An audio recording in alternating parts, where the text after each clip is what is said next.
मेरे प्यारे देशवासियों, नमस्कार। आप सब लॉकडाउन में इस मन की बात को सुन रहे हैं। इस मन की बात के लिए आने वाले सुझाव, फोन कॉल की संख्या सामान्य रूप से कई गुना ज्यादा है। कई सारे विषयों को अपने अंदर समेट आपकी यह मन की बातें मेरे तक पहुंची है। मैंने कोशिश की है कि इनको ज्यादा से ज्यादा पढ़ पाऊं, सुन पाऊं। आपकी बातों से कई ऐसे पहलू जानने को मिले हैं जिन पर इस आपाधापी में ध्यान ही नहीं जाता है। मेरा मन करता है कि युद्ध के बीच हो रही इस मन की बात में उन्हीं कुछ पहलुओं को आप सभी देशवासियों के साथ बांटूं। साथियों, भारत की कोरोना के खिलाफ लड़ाई सही मायने में पीपल ड्रिवन है। भारत में कोरोना के खिलाफ लड़ाई जनता लड़ रही है, आप लड़ रहे हैं। जनता के साथ मिलकर शासन प्रशासन लड़ रहा है। भारत जैसा विशाल देश जो विकास के लिए प्रयत्नशील है, गरीबी से निर्णायक लड़ाई लड़ रहा है। उसके पास कोरोना से लड़ने और जीतने का यही एक तरीका है। और हम भाग्यशाली हैं कि आज पूरा देश का हर नागरिक, जन जन इस लड़ाई का सिपाही है, लड़ाई का नेतृत्व कर रहा है। आप कहीं भी नजर डालिए, आपको एहसास हो जाएगा कि भारत की लड़ाई पीपल ड्रिवन है। जब पूरा विश्व इस महामारी के संकट से जूझ रहा है, भविष्य में जब इसकी चर्चा होगी, उसकी तौर तरीकों की चर्चा होगी, मुझे विश्वास है कि भारत की ये पीपल ड्रिवन लड़ाई, इसकी जरूर चर्चा होगी। पूरे देश में, गली मोहल्लों में, जगह जगह पर आज लोग एक दूसरे की सहायता के लिए आगे आए हैं। गरीबों के लिए खाने से लेकर राशन की व्यवस्था हो, लॉकडाउन का पालन हो, अस्पतालों की व्यवस्था हो, मेडिकल इक्विपमेंट का देश में ही निर्माण हो। आज पूरा देश एक लक्ष्य, एक दिशा, साथ साथ चल रहा है। ताली, थाली, दिया, मोमबत्ती, इन सारी चीजों ने जो भावनाओं को जन्म दिया, जिस जज्बे से देशवासियों ने कुछ न कुछ करने की ठान ली, हर किसी को इन बातों ने प्रेरित किया है। शहर हो या गांव, ऐसा लग रहा है जैसे देश में एक बहुत बड़ा महायज्ञ चल रहा है, जिसमें हर कोई अपना योगदान देने के लिए आतुर है।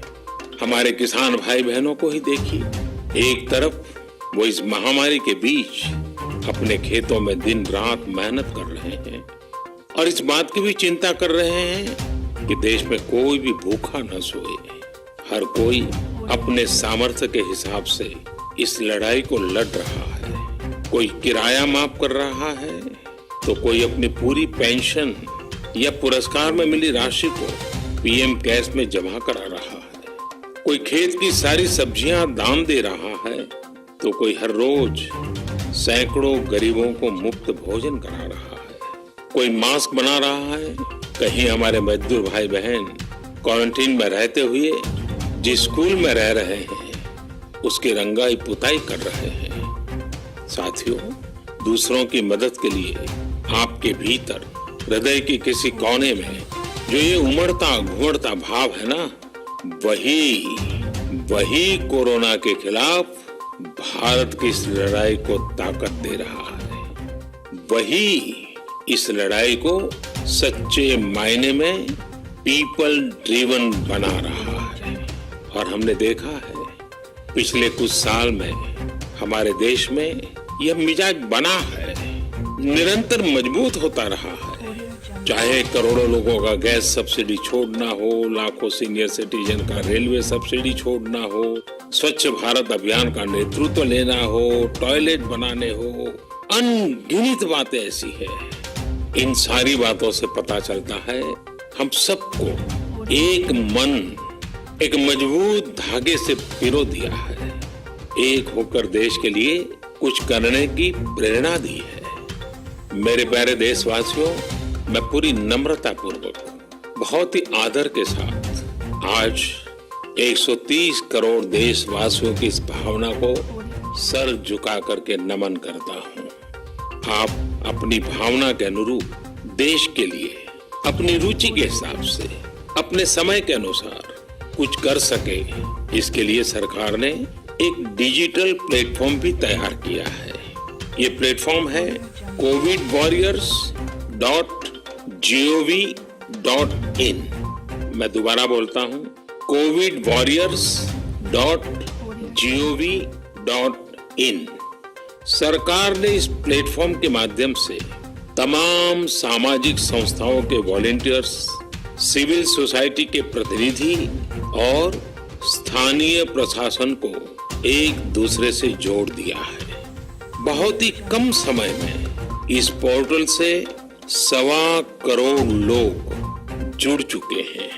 इनमें डॉक्टर, नर्सिस से लेकर हमारी आशा, एएनएम बहनें, हमारे एनसीसी, एनएसएस के साथी, अलग अलग फील्ड के तमाम प्रोफेशनल्स, उन्होंने इस प्लेटफॉर्म को अपना प्लेटफॉर्म बना लिया है।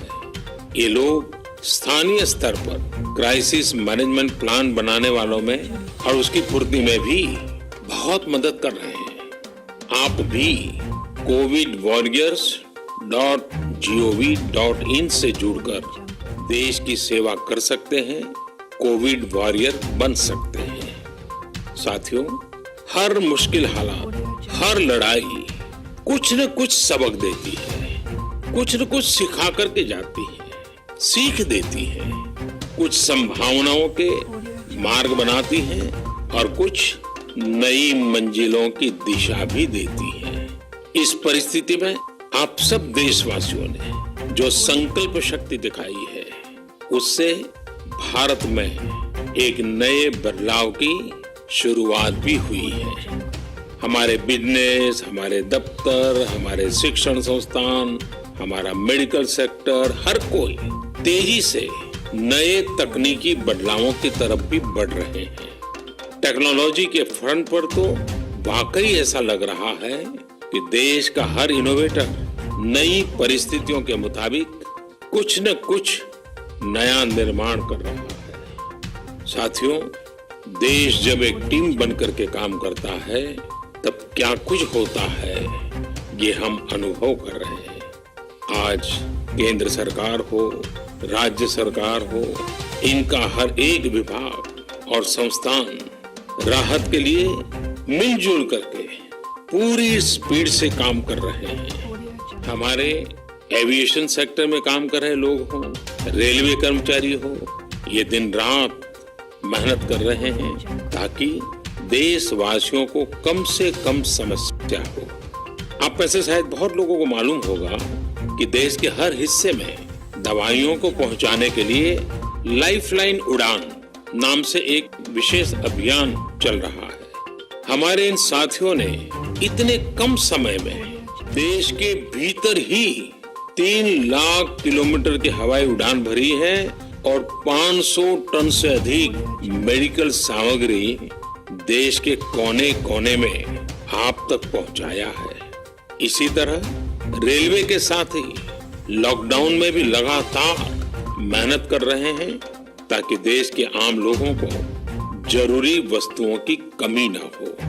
इस काम के लिए भारतीय रेलवे करीब 60 से अधिक रेल मार्ग पर 100 से भी ज्यादा पार्सल ट्रेन चला रही है। इसी तरह दवाओं की आपूर्ति में हमारे डाक विभाग के लोग बहुत अहम भूमिका निभा रहे हैं। हमारे ये सभी साथी सच्चे अर्थ में कोरोना के वॉरियर ही हैं। साथियों, प्रधानमंत्री गरीब कल्याण पैकेज के तहत गरीबों के अकाउंट में पैसे सीधे ट्रांसफर किए जा रहे हैं।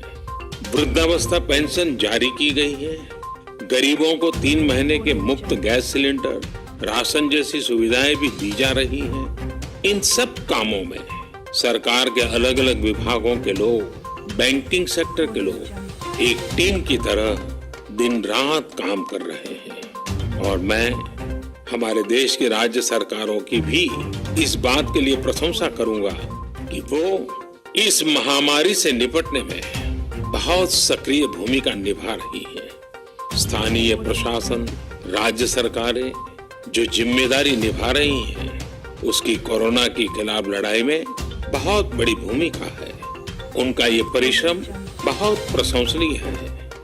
मेरे प्यारे देशवासियों, देश भर से स्वास्थ्य सेवाओं से जुड़े लोगों ने अभी हाल ही में जो अध्यादेश लाया गया है उस पर अपना संतोष व्यक्त किया है। इस अध्यादेश में कोरोना वॉरियर्स के साथ हिंसा, उत्पीड़न और उन्हें किसी रूप में चोट पहुंचाने वालों के खिलाफ बेहद सख्त सजा का प्रावधान किया गया है।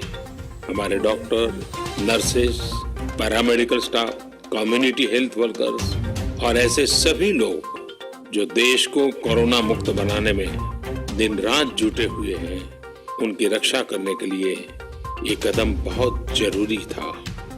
मेरे प्यारे देशवासियों, हम सब अनुभव कर रहे हैं कि महामारी के खिलाफ इस लड़ाई के दौरान हमें अपने जीवन को, समाज को, हमारे आसपास हो रही घटनाओं को एक फ्रेश नजरिए से देखने का अवसर भी मिला है।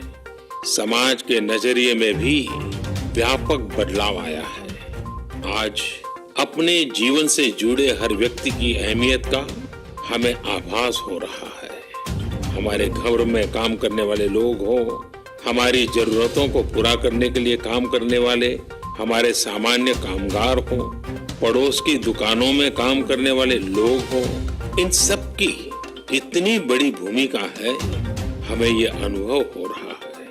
इसी तरह जरूरी सेवाओं की डिलीवरी करने वाले लोग, मंडियों में काम करने वाले हमारे मजदूर भाई बहन, हमारे आस पड़ोस के ऑटो चालक, रिक्शा चालक, आज हम अनुभव कर रहे हैं कि इन सब के बिना हमारा जीवन कितना मुश्किल हो सकता है।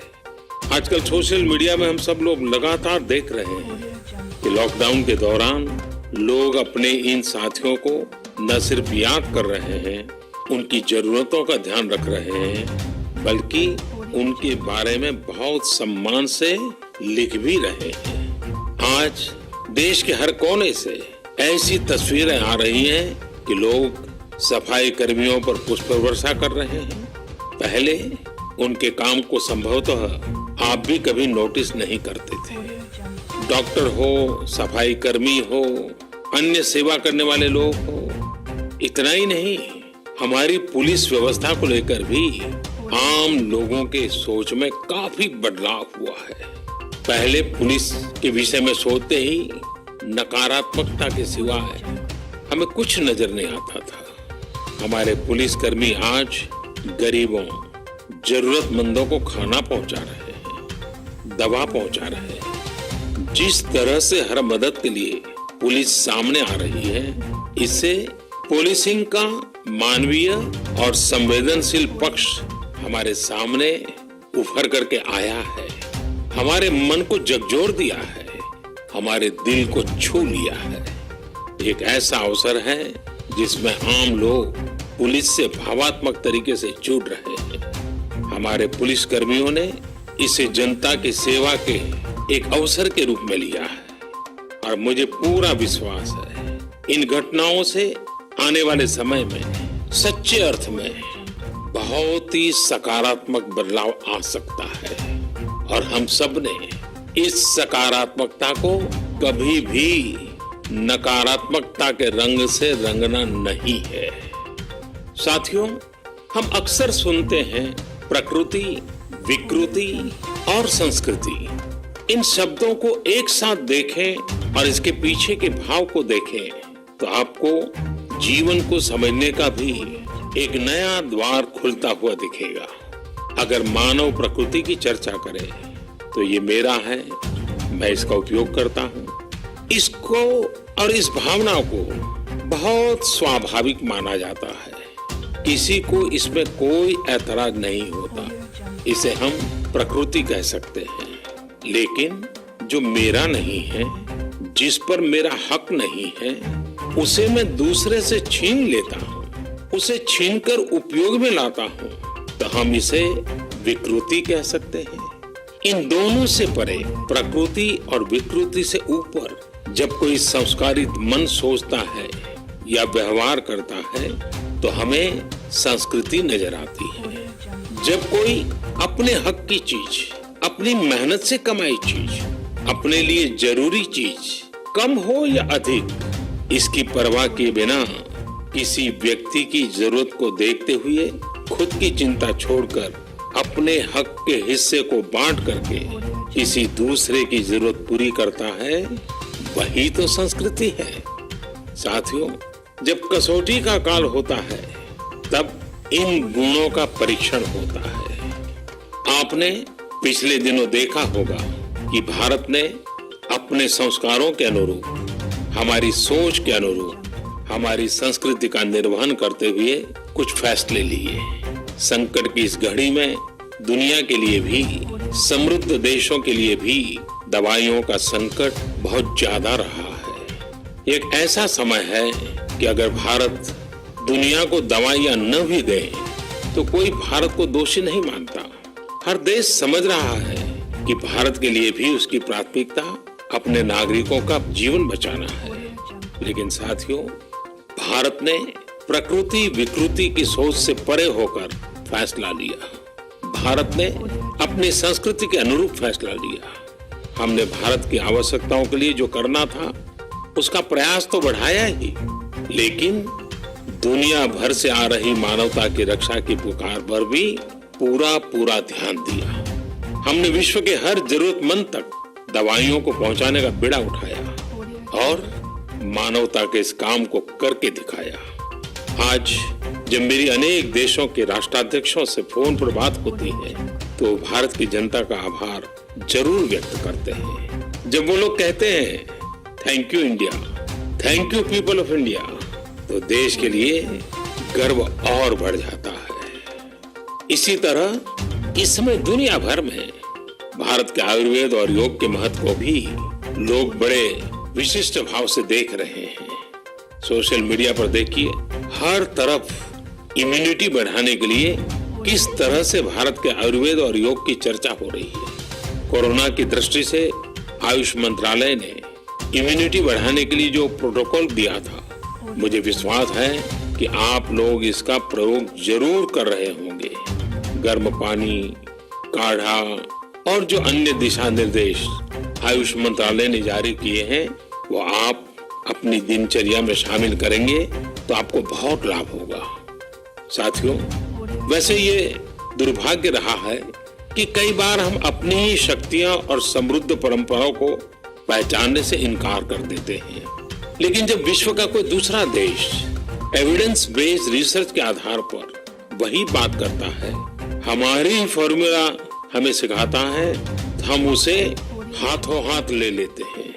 संभवतः इसके पीछे एक बहुत बड़ा कारण सैकड़ों वर्षों की हमारी गुलामी का कालखंड रहा है। इस वजह से कभी कभी हमें अपनी ही शक्ति पर विश्वास नहीं होता है, हमारा आत्मविश्वास कम नजर आता है। इसलिए हम अपने देश की अच्छी बातों को, हमारे पारंपरिक सिद्धांतों को एविडेंस बेस्ड रिसर्च के आधार पर आगे बढ़ाने के बजाय उसे छोड़ देते हैं, उसे हीन समझने लगते हैं। भारत की युवा पीढ़ी को अब इस चुनौती को स्वीकार करना होगा। जैसे विश्व ने योग को सहज स्वीकार किया है, वैसे ही हजारों वर्षों पुराने हमारे आयुर्वेद के सिद्धांतों को भी विश्व अवश्य स्वीकार करेगा। हाँ, इसके लिए युवा पीढ़ी को संकल्प लेना होगा और दुनिया जिस भाषा में समझती है उस वैज्ञानिक भाषा में हमें समझाना होगा, कुछ करके दिखाना होगा। साथियों, वैसे कोविड-19 के कारण कई सकारात्मक बदलाव हमारे काम करने के तरीके, हमारी जीवन शैली और हमारी आदतों में भी स्वाभाविक रूप से अपनी जगह बना रहे हैं। आपने सबने भी महसूस किया होगा इस संकट ने कैसे अलग अलग विषयों पर हमारी समझ और हमारी चेतना को जागरूक किया है। जो असर हमें अपने आसपास देखने को मिल रहे हैं, इनमें सबसे पहला है मास्क पहनना और अपने चेहरे को ढक कर रखना। कोरोना की वजह से बदलते हुए हालात में मास्क भी हमारे जीवन का हिस्सा बन रहा है। वैसे हमें इसकी भी आदत कभी नहीं रही कि हमारे आसपास के बहुत सारे लोग मास्क में दिखे, लेकिन अब हो यही रहा है। हाँ, इसका ये मतलब नहीं है कि जो मास्क लगाते हैं वे सभी बीमार हैं। और जब मैं मास्क की बात करता हूँ तो मुझे एक पुरानी बात याद आती है। आप सबको भी याद होगा, एक जमाना था कि हमारे देश के कई ऐसे इलाके ऐसे होते थे कि वहां अगर कोई नागरिक फल खरीदता हुआ दिखता था तो आस पड़ोस के लोग उसको जरूर पूछते थे, क्या घर में कोई बीमार है? यानी फल मतलब बीमारी में ही खाया जाता है, ऐसी एक धारणा बनी हुई थी। हालांकि समय बदला और ये धारणा भी बदली। वैसे ही मास्क को लेकर भी धारणा अब बदलने वाली ही है। आप देखिएगा, मास्क अब सभ्य समाज का प्रतीक बन जाएगा। अगर बीमारी से खुद को बचना है और दूसरों को भी बचाना है तो आपको मास्क लगाना पड़ेगा। और मेरा तो सिंपल सुझाव रहता है, गमछा मुंह ढकना है। साथियों, हमारे समाज में एक और बड़ी जागरूकता ये आई है कि अब सभी लोग ये समझ रहे हैं कि सार्वजनिक स्थानों पर थूकने के क्या नुकसान हो सकते हैं। यहाँ वहाँ कहीं पर भी थूक देना गलत आदतों का हिस्सा बना हुआ था। ये स्वच्छता और स्वास्थ्य को गंभीर चुनौती भी देता था। वैसे एक तरह से देखें तो हम हमेशा इस बुरी आदत को हमेशा हमेशा के लिए खत्म कर दिया जाए। कहते भी हैं कि बेटर लेट देन नेवर। तो देर भले हो गई हो, लेकिन अब ये थूकने की आदत छोड़ देनी चाहिए। ये बातें जहां बेसिक हाइजीन का स्तर बढ़ाएंगी, वहीं कोरोना संक्रमण को फैलने से रोकने में भी मदद करेगी। मेरे प्यारे देशवासियों, ये सुखद संयोग ही है कि आज जब आपसे मैं मन की बात कर रहा हूँ तो अक्षय तृतीया का पवित्र पर्व भी है। साथियों, क्षय का अर्थ होता है विनाश, लेकिन जो कभी नष्ट नहीं हो, जो कभी समाप्त नहीं हो, वो अक्षय है। अपने घरों में हम सब इस पर्व को हर साल मनाते हैं, लेकिन इस साल हमारे लिए इसका विशेष महत्व है। आज के कठिन समय में यह एक ऐसा दिन है जो हमें याद दिलाता है कि हमारी आत्मा, हमारी भावना अक्षय है। यह दिन हमें याद दिलाता है कि चाहे कितनी भी कठिनाइयां रास्ता रोके, चाहे कितनी भी आपदाएं आए, चाहे कितनी भी बीमारियों का सामना करना पड़े, इनसे लड़ने और जूझने की मानवीय भावनाएं अक्षय है। माना जाता है कि यही वो दिन है जिस दिन भगवान श्री कृष्ण और भगवान सूर्यदेव के आशीर्वाद से पांडवों को अक्षय पात्र मिला था। अक्षय पात्र यानी एक ऐसा बर्तन जिसमें भोजन कभी समाप्त नहीं होता है। हमारे अन्नदाता किसान हर परिस्थिति में देश के लिए, हम सब के लिए इसी भावना से परिश्रम करते हैं। इन्हीं के परिश्रम से आज हम सब के लिए, गरीबों के लिए देश के पास अक्षय अन्न भंडार है। इस अक्षय तृतीया पर हमें अपने पर्यावरण, जंगल, नदियां और पूरे इकोसिस्टम के संरक्षण के बारे में भी सोचना चाहिए, जो हमारे जीवन में महत्वपूर्ण भूमिका निभाते हैं। अगर हम अक्षय रहना चाहते हैं तो हमें पहले यह सुनिश्चित करना होगा कि हमारी धरती अक्षय रहे। क्या आप जानते हैं कि अक्षय तृतीया का यह पर्व दान की शक्ति यानी पावर ऑफ गिविंग का भी एक अवसर होता है। हम हृदय की भावना से जो कुछ भी देते हैं, वास्तव में महत्व उसी का होता है। यह बात महत्वपूर्ण नहीं है कि हम क्या देते हैं और कितना देते हैं।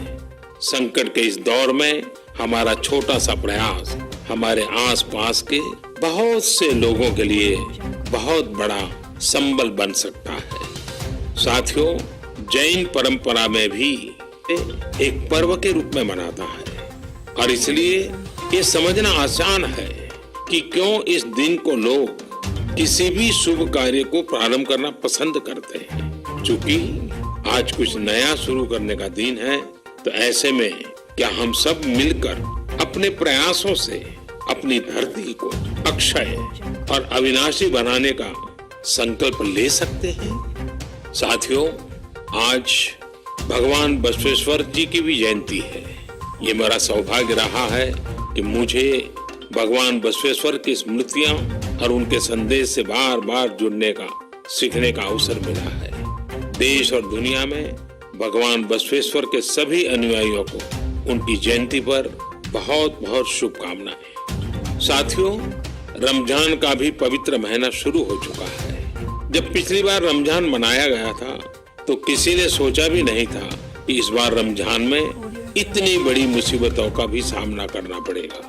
लेकिन अब जब पूरे विश्व में ये मुसीबत आ ही गई है, तो हमारे सामने अवसर है इस रमजान को संयम, सद्भावना, संवेदनशीलता और सेवा भाव का प्रतीक बनाएं। इस बार हम पहले से ज्यादा इबादत करें ताकि ईद आने से पहले दुनिया कोरोना से मुक्त हो जाए और हम पहले की तरह उमंग और उत्साह के साथ ईद मनाएं। मुझे विश्वास है कि रमजान के इन दिनों में स्थानीय प्रशासन के दिशा निर्देशों का पालन करते हुए कोरोना के खिलाफ चल रही इस लड़ाई को हम और मजबूत करेंगे। सड़कों पर, बाजारों में, मोहल्लों में फिजिकल डिस्टेंसिंग के नियमों का पालन अभी बहुत आवश्यक है। मैं आज उन सभी कम्युनिटी लीडर्स के प्रति भी आभार प्रकट करता हूं जो 2 गज दूरी और घर से बाहर नहीं निकलने को लेकर लोगों को जागरूक कर रहे हैं। वाकई कोरोना ने इस बार भारत समेत दुनिया भर में त्योहारों को मनाने का स्वरूप ही बदल दिया है, रंग रूप बदल दिए हैं। अभी पिछले दिनों ही हमारे यहाँ भी बिहू, बैसाखी, पुथंडू, विशु, ओडिया न्यू ईयर ऐसे अनेक त्योहार आए। हमने देखा कि लोगों ने कैसे इन त्योहारों को घर में रहकर और बड़ी सादगी के साथ और समाज के प्रति शुभ चिंतन के साथ त्योहारों को मनाया। आमतौर पर वे इन त्योहारों को अपने दोस्तों और परिवारों के साथ पूरे उत्साह और उमंग के साथ मनाते थे, घर के बाहर निकलकर अपनी खुशी साझा करते थे। लेकिन इस बार हर किसी ने संयम बरता, लॉकडाउन के नियमों का पालन किया। हमने देखा है कि इस बार हमारे ईसाई दोस्तों ने ईस्टर भी घर पर ही मनाया है। अपने समाज, अपने देश के प्रति ये जिम्मेदारी निभाना आज की बहुत बड़ी जरूरत है। तभी हम कोरोना के फैलाव को रोक पाने में सफल होंगे, कोरोना जैसी वैश्विक महामारी को परास्त कर पाएंगे। मेरे प्यारे देशवासियों, इस वैश्विक महामारी के संकट के बीच आपके परिवार के एक सदस्य के नाते, और आप सब भी मेरे ही परिवारजन हैं, तब कुछ संकेत करना, कुछ सुझाव देना, ये मेरा दायित्व भी बनता है। मेरे देशवासियों से मैं आपसे आग्रह करूंगा, हम कतई अति आत्मविश्वास में न फंस जाएं। हम ऐसा विचार न पाल लें कि हमारे शहर में, हमारे गांव में, हमारी गली में, हमारे दफ्तर में अभी तक कोरोना पहुंचा नहीं है, इसलिए अब पहुंचने वाला नहीं है।